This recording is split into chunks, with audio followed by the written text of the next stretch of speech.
Assalamualaikum warahmatullahi wabarakatuh. Nama saya Fenia Syadzani Serina dengan NIM 1123051000039.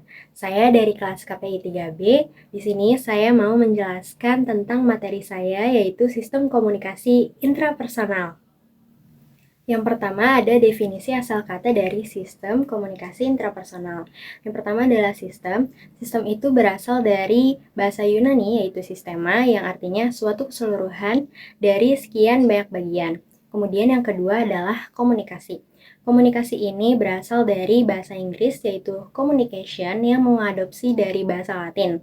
Pertama, komunis yang artinya sama, kemudian communicatio yang artinya membuat sama.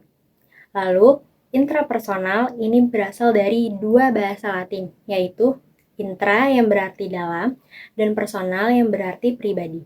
Jadi, intrapersonal ini adalah dalam pribadi. Kemudian yang kedua adalah definisi secara istilah. Yang pertama adalah sistem.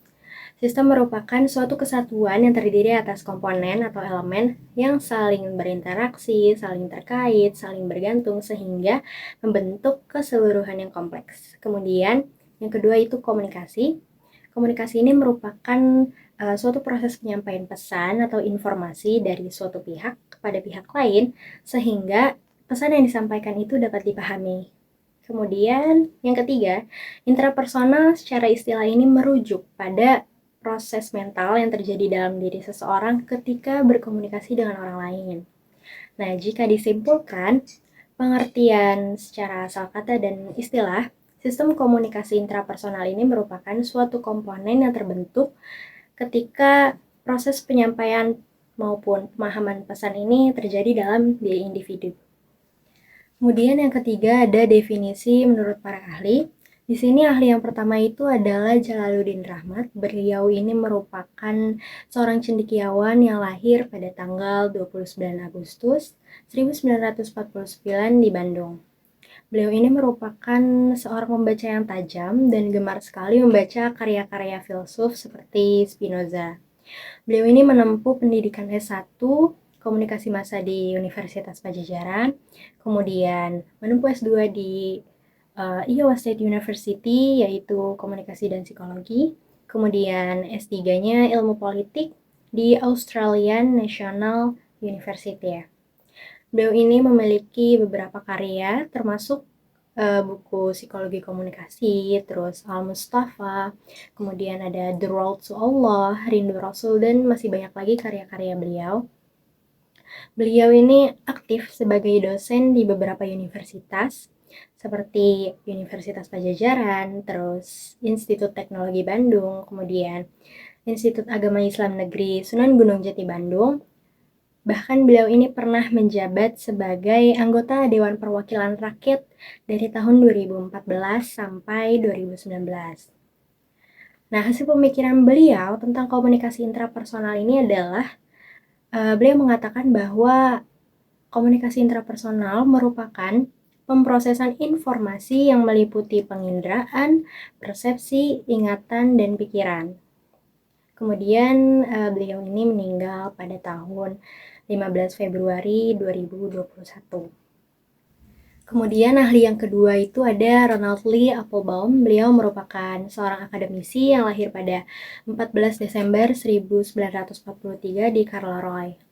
Beliau ini menempuh pendidikan sarjana komunikasi hingga berhasil mendapatkan gelar PhD Speech Communication di Pennsylvania State University. Beliau ini merupakan seorang asisten profesor of speech communication di California State College. Beliau juga menjabat sebagai President of World Communication Association. Nah, beliau ini memiliki beberapa karya. Terus ada yang berjudul The Process of Group Communication, kemudian Speech Communication A Basic Anthology, kemudian ada The Elephant in the Room, Postano Review, kemudian ada salah satu buku beliau yaitu Fundamental Concept in Human Communication, yang dimana di dalam buku ini beliau menjelaskan bahwa komunikasi intrapersonal merupakan komunikasi yang berlangsung pada diri kita, meliputi kegiatan berbicara pada diri sendiri, kemudian kegiatan mengamati, kegiatan memberikan makna, baik itu secara intelektual maupun emosional pada lingkungan sekitar kita. Kemudian beliau ini meninggal pada 16 November tahun 2006. Kemudian apa pentingnya mempelajari sistem komunikasi intrapersonal? Mempelajari sistem komunikasi intrapersonal ini tuh lebih kepada membantu kita untuk memahami suatu pesan, mengolah suatu pesan, menyimpan suatu pesan, atau bahkan menyampaikan kembali pesan yang ada dalam diri kita. Nah, Ramhar ini memiliki gagasan tentang diri sendiri. Yang pertama itu ada kesadaran. Kesadaran ini maksudnya adalah manusia itu memiliki kemampuan objektif dengan konsep diketahui, yaitu kita diketahui oleh orang lain. Kemudian konsep mengetahui, yaitu kita mengetahui orang lain atau kita mengetahui diri kita sendiri. Contohnya seperti penyebutan kata saya, kata aku, itu artinya kita sebagai manusia ini sadar akan eksistensi diri kita sendiri. Kemudian yang kedua itu ada riwayat hidup. Manusia menjalani kehidupan ini dengan dibarengi kemampuan untuk mengingat suatu kenangan, keyakinan, maupun suatu pemahaman atas kejadian-kejadian yang pernah terjadi di masa lampau. Kemudian yang ketiga itu perantara. Manusia ini memiliki kemampuan untuk mengolah kejadian-kejadian di masa lampau yang kemudian mereka rasakan, kemudian mereka mulai memikirkan masa depan yang didasarkan atas kejadian-kejadian masa lampau tersebut. Jadi perantara ini adalah manusianya, manusia yang menjadi perantara atas segala pemikiran-pemikiran mereka gitu. Kemudian di sini ini ada komponen dari sistem komunikasi interpersonal. Yang pertama yaitu sensasi. Sensasi ini merupakan proses pengolahan informasi terhadap sesuatu melalui panca indera yang didasarkan pada faktor situasional, budaya, faktor personal kita, bahkan hingga faktor kapasitas manusia itu sendiri. Kemudian yang kedua ini adalah persepsi. Persepsi ini merupakan proses memberikan makna terhadap informasi yang telah manusia rasakan atau bahkan manusia lihat. Kemudian yang ketiga ini merupakan memori. Memori ini adalah proses di mana manusia akhirnya berhasil menyimpan segala informasi yang telah mereka rasakan, segala informasi yang telah mereka lihat, dan mereka rekam dalam memori mereka.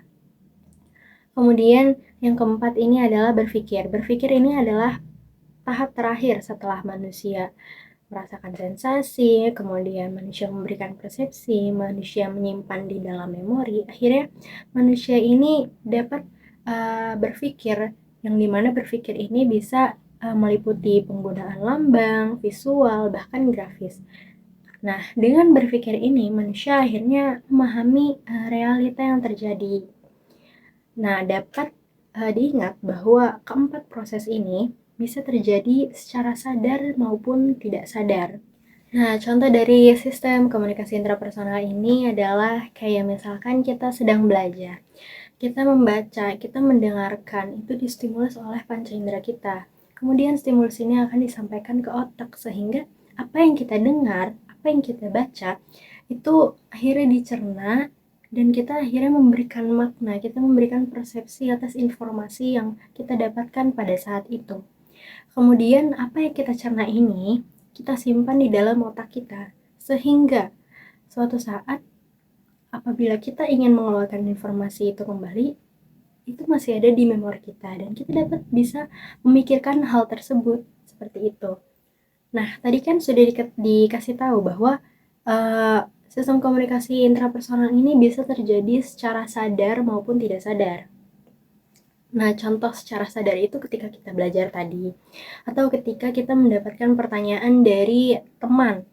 Mereka bertanya tentang sesuatu, dan kita akhirnya mencerna pertanyaan dari mereka, kita memikirkan, dan itu tuh terjadi secara sadar keempat proses tersebut, sensasi, persepsi, memori, dan berpikir. Kemudian contoh secara tidak sadar adalah ketika kita berkomunikasi dua arah dengan seseorang. Sebenarnya kita itu melalui proses sensasi, yaitu mendengarkan apa yang mereka bicarakan, kemudian kita memberikan makna atas obrolan bersama orang tersebut, tapi kita tuh tidak secara langsung sadar kalau misalkan kita melewati keempat proses tersebut, seperti itu. Oke, mungkin sekian dari saya materi tentang sistem komunikasi intrapersonal. Kita sudah belajar bahwa sistem komunikasi intrapersonal merupakan segala bentuk komunikasi yang terjadi dalam diri manusia, yang dimana terdapat komponen di dalamnya, yaitu sensasi, persepsi, memori, dan berpikir. Bahkan kita juga sudah mengetahui gagasan tentang diri sendiri menurut Romher, yaitu kita sadar akan diri kita memiliki riwayat hidup, dan bahkan kita menjadi perantara untuk kita menjalani masa depan. Kemudian kata-kata terakhir dari saya adalah penting sekali kita sebagai manusia, sebagai diri sendiri itu memahami diri kita sendiri dahulu sebelum akhirnya kita belajar untuk bisa memahami orang lain. Kita harus percaya bahwa kita ini sebagai manusia, kita adalah yang paling penting di hidup kita karena kita yang menjalani hidup kita sendiri. Kita harus percaya kita bisa menjalani hal tersebut, dan juga kita harus percaya kita bisa mendapatkan hal-hal yang kita inginkan dengan kita bisa memahami diri kita sendiri. Sekian dari saya. Wassalamualaikum warahmatullahi wabarakatuh. Bye.